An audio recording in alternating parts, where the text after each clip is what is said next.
কলার মোচা তো আমরা অনেকেই অনেকভাবে রান্না করে খেয়ে থাকি, কিন্তু কখনো কি এইভাবে কলার মোচা মুসুরির ডাল দিয়ে এইভাবে রান্না করে খেয়েছেন? যদি না খেয়ে থাকুন বন্ধুরা, তাহলে আজই এই রেসিপিটা তৈরি করে খান। আর যে বাচ্চারা এইভাবে কলার মোচা খেতে চায় না, তাদেরকে যদি এইভাবে আপনারা রান্না করে দেন, তাহলে কিন্তু কেউ বুঝতেই পারবে না এটা কলার মোচা দিয়ে রান্না হয়েছে। আজকে কিন্তু আমি মসুরির ডালের সাথে এই কলার মোচার নতুন এক ধরনের রেসিপি তৈরি করব বন্ধুরা। না দেখলে অবশ্যই রেসিপিটা মিস করবেন, আর খেতে হয় কিন্তু দুর্দান্ত মজার। এখানে আমি ১ কাপ পরিমাণে মসুর ডাল নিয়েছি, আর ডালটাকে কিন্তু বেশ ভালো করে ধুয়ে নেব, কারণ ডালের ভিতরে অনেকটা ময়লা থাকে। আমি ডালটাকে বেশ ভালো করে ধুয়ে নিয়েছি। এখন দিয়ে দিব বেছে রাখা মোচাগুলো। মোচা বাছা কিন্তু সকলেই বন্ধুরা পারেন, সেই জন্যে আর মোচা বাছাটা আমি দেখালাম না। আপনারা যদি দেখতে চান তাহলে আমার অন্য ভিডিওতে দেখে নিতে পারেন। আমি এর মধ্যে দিয়েছি 1/2 চামচ পরিমাণে লবণ আর 1/2 চামচ পরিমাণে হলুদের গুঁড়া। এখানে আমি 1 কাপ পরিমাণে জল দিয়ে মোচা আর মসুরের ডালগুলোকে কিন্তু এইভাবে রান্না করে নিব। এখন চামচ দিয়ে একটু এইভাবে নেড়ে দিব। হ্যালো বন্ধুরা, সুলতা কুকিং রেসিপির পক্ষ থেকে সকলকে জানাই স্বাগত। এখন ঢাকনা দিয়ে ঢেকে আমি কিন্তু এইভাবে রান্না করে নেব। এই পর্যায়ে আমার রান্নার রেসিপি একটু যদি ভালো লেগে থাকে অবশ্যই একটা লাইক করবেন, কমেন্ট করবেন, এবং যারা আমার নতুন বন্ধু আছেন তারা আমাকে একটা সাবস্ক্রাইব করতে ভুলবেন না।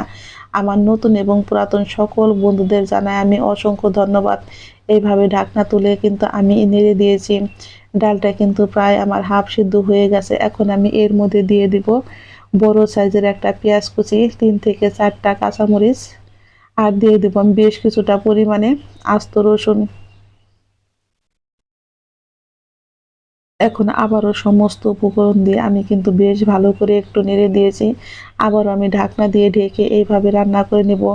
পাশের চুলায় কিন্তু আমি একটা কড়াই বসিয়ে দিয়েছি, আর তাতে দিয়েছি বেশ কিছুটা পরিমাণে পেঁয়াজ কুচি। পেঁয়াজটা কিন্তু বেশি হলেই খেতে বেশ মজার হয়। এখানে দিয়েছেন বেশ কিছুটা আবারও রসুন। পেঁয়াজ, রসুন আর অল্প পরিমাণে একটু সরিষার তেল দিয়ে এগুলোকে কিন্তু আমি একটু বাদামি কালার করে ভেজে নেব।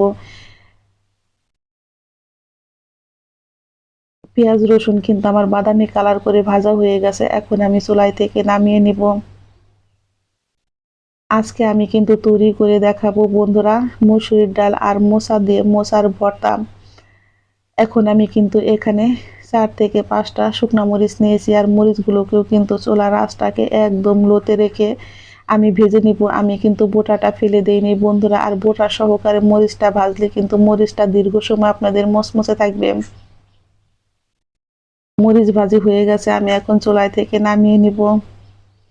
এইদিকে কিন্তু আমার মোচাটাও প্রায় সিদ্ধ হয়ে গেছে বন্ধুরা, দেখতেই পাচ্ছেন। বাকি যে জলটুকু আছে চুলার আঁচটাকে বাড়িয়ে দিয়ে আমি এইভাবে কিন্তু অনবরত নাড়তে থাকবো, যাতে আমার মোচাগুলো একদম গলে যায়।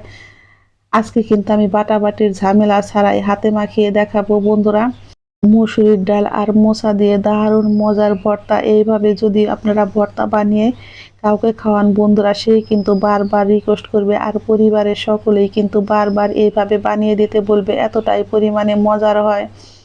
আমি কিন্তু এই মোচা আর মসুরির ডালটাকে এইভাবে শুকনো শুকনো করে ভেজে নিব, যতক্ষণ পর্যন্ত আমার কড়াই থেকে ছেড়ে না আসে ততক্ষণ পর্যন্ত। বন্ধুরা দেখতেই পারছেন কড়াই থেকে কিন্তু আমার এখন ছেড়ে এসেছে, আর এগুলো কিন্তু নাড়ুর মতো দেখতেই পারছেন পাক হচ্ছে। তাহলে আপনারা বুঝতে পারবেন মোচাটা আর ডালটা কিন্তু একদম সুন্দর করে ভাজা ভাজা হয়েছে। এখন আমি দিয়ে দেব খুবই অল্প পরিমাণে একটু সরিষার তেল। এই ভর্তাতে বন্ধুরা অবশ্যই সরিষার তেল দিয়ে ভর্তাটা করবেন, তাহলে দেখবেন খেতে হয় দুর্দান্ত মজার। এখন তেল দিয়েও কিন্তু আমি বেশ ভালো করে আবারও একটু চুলার আঁচটাকে মিডিয়াম টু লোতে রেখে এইভাবে 2 থেকে 3 মিনিট একটু নেড়ে নিয়েছি। আর এটা কিন্তু আমার একদম পারফেক্ট ভাবে রেডি হয়ে গেছে। এখন আমি চুলাই থেকে নামিয়ে ঠান্ডা করে নিব।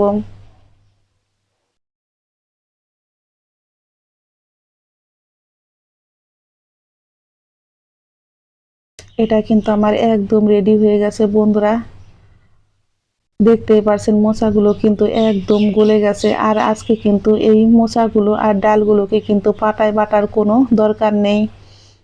এগুলো আমার ঠান্ডা হয়ে গেছে। এখন আমি চুলাই থেকে নামিয়ে নিব। চুলাই থেকে নামিয়ে অল্প পরিমাণে একটু লবণ আর শুকনো মরিচ দিয়ে এইভাবে কিন্তু আমি হাতে ডলে মেখে নিব।